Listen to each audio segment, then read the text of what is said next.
Hello, this is 6 Minute English from BBC Learning English. I'm Neil and I'm Sam.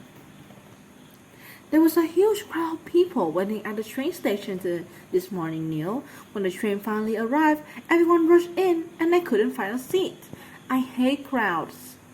But you love going to the football match on Saturday. That's different. More like, a big group of friends. Well, whether it's sporting events, train station, or political protests, crowds are a group of people who gather together for a shared activity are a feature of life. For some, crowds create a feeling of excitement and a sense of community, while for others, they may feel uncomfortable, confusing, or even dangerous. So, why is that? In this program, we'll be discussing the role of crowds in life, asking why they evoke different reactions in people. And as usual, we'll be learning some new useful vocabulary as well. But first, I have a question for you, Neil. The biggest crowd ever in the history ever happened in 2019 when over 200 million people gathered in the northern Indian city of Alabama. So, what did so many people come together for? Was it A. a cricket match, B. a religious festival, or C. an election? Well, I know Indians love cricket, but I doubt 200 million people would stay a museum. So I guess it's C. an election. Okay, Neil, we'll find out about the answer later in the program. People gathering for a cricket match or a music concert are usually happy events, but crowds can have a darker side as well. They can become out of control and sometimes even violent. Here, psychologist Professor John Dury is discussing this idea with Anna Jagida, a presenter of the BBC World Service named appropriately Crowd Science. When people get together in a crowd, they regress psychologically, they're thinking more primitive and they become more gullible, and that's also associated with a supposed tendency towards violence as well. But according to John, the idea of mob mentality that people in the crowd are irrational and prone to destructive behavior this isn't backed up by research. One view is that when people get together for a crowd, they become irrational or physiologically speaking, they regress. They return to a less advanced, more primitive way of behaving. They may also become more gullible, an adjective meaning easily tricked or willing to believe everything someone says.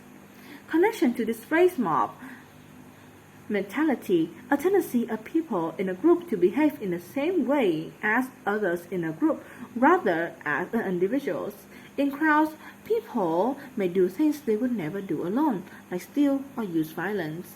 But according to Professor Dury, this in reality is not more mentality and violence, but rather feelings of safety and togetherness that actually criticize crowd. And according to Dr. Andy Templeton, another expert in the crowd psychology in the University of Edinburgh, that's especially true when your identity with other people in the crowd. Here, Dr. Templeton explaining more to the BBC World Service program, Crowd Science. The more people feel like they are part of the group with others in the crowd, the more enjoyable experience they have. It's a correlation between having that social identification and feeling safe. So often, if we feel like we're in a group while with others, we expect them to look after us. The flip side of that is when you don't feel as much as the group and you're not having a positive experience. Dr. Templeton thinks there is a correlation, a connection or a link between and among people who share our values and being safe. Football fans cheer their team on by wearing the same colors and singing the same song. This works as a kind of glue, bonding the crowd together and also making them feel safe. Disadvantage of this, however, is when you don't feel part of the crowd you're with. Dr. Templeton called this a flip side. The opposite, less good or less pleasant aspect of something. In today's crowds are important because of the feeling of power they give us.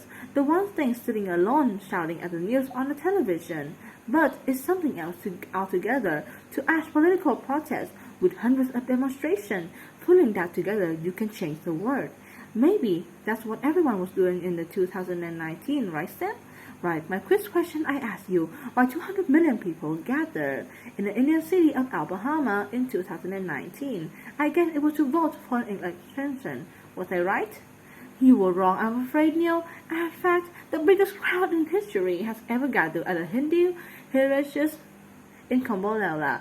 Over 220 million people attended for over 50 days. Okay, let's recap the vocabulary we learned throughout this program. On crowds, large numbers of people who gather together for a shared reason. To regress means return to less advanced or more primitive behaviors. Regress is the opposite of progress. Someone who is gullible is easily tricked or willing to believe everything people said. The phrase mob mentality describes a tendency of people in a group to behave in ways that confirms with others in a group rather than as individuals. A correlation is a connection of link between two things. And finally, the flip side of something means the most aspect of it, which are less obvious, good, or pleasant. The flip side of this program is that, once again, our 6 minutes are up. Bye for now.